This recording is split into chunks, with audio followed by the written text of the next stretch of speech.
भारत के रक्षा उद्योग की खबर पूरे डिफेंस सेक्टर में तहलका मचा दिया। जी हाँ, हिंदुस्तान एरोनॉटिक्स लिमिटेड यानी एचएएल ने अमेरिकी कंपनी जनरल इलेक्ट्रिक के साथ 113 F404 GEIN-20 इंजन और एक पूरा सपोर्ट पैकेज। ये इंडिया इस डिफेंस मैन्युफैक्चरिंग के अंदर इंडिया ये समझता है कि अगर हमने खुद इसमें ना इन्वॉल्व हुए, यानी कि अगर हमने एक्सपोर्ट ना किया, तो हमारा वो जो ग्लोबल पावर का स्टेटस है वो हम अचीव नहीं कर पाएंगे।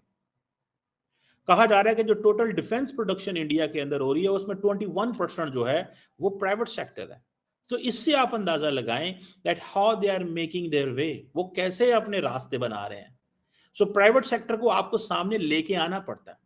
और ये जो मेक इन इंडिया इनिशिएटिव है और जिसमें मैंने आपको बताया कि एडवांस मिलिट्री प्लेटफॉर्म्स हैं। देखिए, इसमें ये बात याद रखिएगा आप कि जो कंट्रीज इकोनॉमी में आगे हैं, अगर तो उन्हीं के मिलिट्रीज भी आगे हैं तो बड़ी अच्छी बात है। यानी बड़ी अच्छी बात इस तरीके से कि ऑब्वियसली जो इकोनॉमी में आगे होंगे उन्हीं की मिलिट्रीज आगे होनी चाहिए ना। नंबर 1 और टॉप पर उन मिलिट्रीज को होना चाहिए जिनकी इकोनॉमी टॉप पर है। एक आईएमएफ के कंट्री को तो नहीं होना चाहिए। नहीं, मेरी अपनी राय है। देखिए, आईएमएफ में जो कंट्री है वो तो वैसे ही बेचारा घुटनों के ऊपर है। इंडिया ये कह रहा है कि हम 2029 तक बाय 2029 $35 बिलियन की डिफेंस प्रोडक्शन करना चाहते हैं। अब $35 बिलियन एक बहुत बड़ी अमाउंट है। अब इंडियंस को ये महसूस हो गया है कि अगर दुनिया हमारे मुल्क में अगर आईटी में इन्वेस्टमेंट कर सकती है, दुनिया हमारे अंदर अगर कार मैन्युफैक्चरिंग में इन्वेस्टमेंट कर सकती है, दुनिया अगर उनके पास आके एप्पल फोन बना सकती है, सैमसंग फोन बना सकती है, ओप्पो फोन बना सकती है, तो दुनिया यहाँ पे आके डिफेंस सेक्टर में क्यों इन्वेस्टमेंट नहीं कर सकते।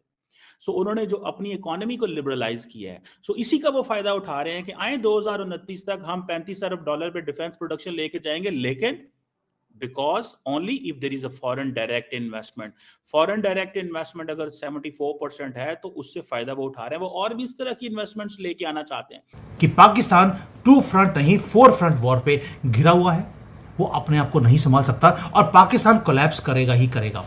और जिस दिन पाकिस्तान कोलैप्स करेगा, अफगानिस्तान पश्तून एरिया ले जाएगा। हमारा पीओके हमारे पास। अमेरिका से अब कम से कम हमारे राब्ते बहाल हो गए, तो आपको लगता है कि अब हम थोड़े रेलेवेंट हो गए? हम रेलिवेंट हो गए। खेत मिट्टी रेलिवेंट होना है, तो हम हैं क्या?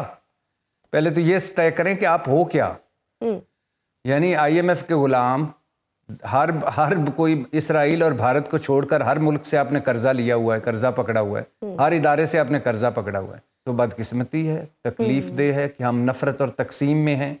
और इसके लिए सबसे ज्यादा रिस्पॉन्सिबल ये हुकूमत है जो सुबह से शाम तक आग उगलती है।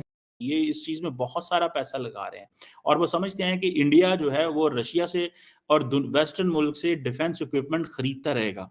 That defence equipment which is of significance, which is of value. अब इंडिया जो अब सबसे बड़ा आर्म्स इंपोर्टर रहा है दुनिया के अंदर 2023 तक, वो क्यों रहा है? ये आर्म्स इंपोर्टर क्यों? वेस्टर्न इंफ्रास्ट्रक्चर वो इंडिया बाय करता है, वो क्योंकि चाइना के लिए उनको बाय करना पड़ता है। लेकिन इंडिया छोटी छोटी चीजें, अब 100 मुल्कों को फॉर एग्जांपल वो अपने डिफेंस हार्डवेयर जो है, डिफेंस इक्विपमेंट भेज रहे हैं। किसी को जूते चाहिए, किसी को कुछ चाहिए, किसी को कुछ चाहिए, तो इसलिए भेज रहे हैं। अब देखें for example over the last decades India ने $60 अरब स्पेंड किया रशिया से वेपन लेने में। अब इंडिया एक रुपया रशिया से वापस लेके आएगा। And this is what the Stockholm International Peace Research Institute की रिपोर्ट के मुताबिक बात है। ठीक है जी। सो इंडिया जो है, जिसे वो कहते हैं ना, अब इंडिया ने वो डिफेंस इक्विपमेंट्स कम कर दी है। इंडिया की जो defence dependency that used to be 76% in 2009 से लेके 2013 तक, और अब वो जो डिफेंस जो इंडिया की इंपोर्ट है that has reduced to 36%. So from 76%, India की जो डिफेंस इंपोर्ट है from Russia that has reduced to 36% in the last 5 years अगर आप देखें।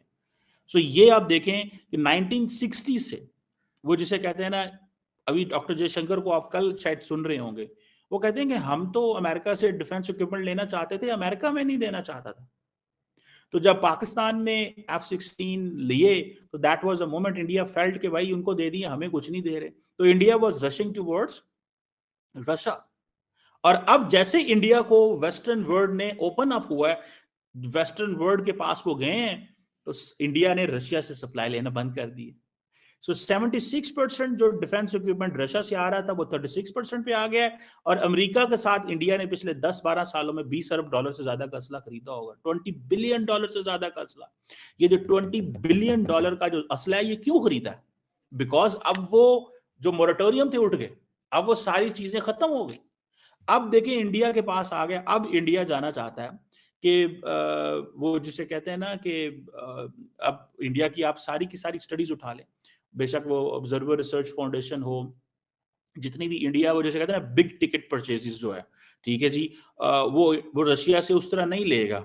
S-400 लिया है मिसाइल सिस्टम, और लेकिन अब इंडिया वेस्टर्न कंट्रीज के पास जाएगा, वेस्टर्न कंपनीज के पास जाएगा, क्योंकि अब वो भी टेक्नोलॉजी ट्रांसफर में भी एग्री है कि वो अब इस टू फ्रंट वॉर को हैंडल नहीं कर सकता। It is a genuine catastrophic situation for Pakistan.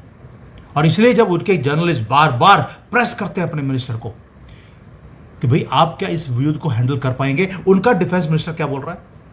He was looking worried on the camera, literally उसके माथे पे पसीना था। उसने न्यूक्लियर बॉम्ब की धमकी नहीं दी इस बार। He said we know what is coming. Nuclear bomb की धमकी इसलिए नहीं दे पा रहे क्योंकि ऑलरेडी हमने इनके एयर बेसिस के ऊपर जब डिस्ट्रॉय किया था उनको, हमने ऑलरेडी न्यूट्रलाइज कर दिया था, दरवाज़ा ही बंद कर दिया, वो अंदर ही फटते रहे इनके न्यूक्लियर बॉम्ब। अभी इनका क्या कुछ फटेगा वो आपके सामने है। अब आते हैं भारत जीत कैसे रहा है। इसके लिए भी मैं खुद उतावला हो जाता हूँ कि मोदी जी अटैक क्यों नहीं कर रहे, योगी होते तो कर देते। लेकिन कहीं ना कहीं जब मैं ठंडे दिमाग से सोचता हूँ कभी कभी बैठकर कि भारत कर क्या रहा है। भारत ने कर दिया कि टू फ्रंट वॉर तो हमने करना ही करना है। दूसरा, हम अपनी जीडीपी को ग्रो कर रहे हैं, क्योंकि जैसे जैसे हमारी जीडीपी ग्रो करती जा रही है दुनिया ने हमें सीरियसली लेना शुरू कर दिया।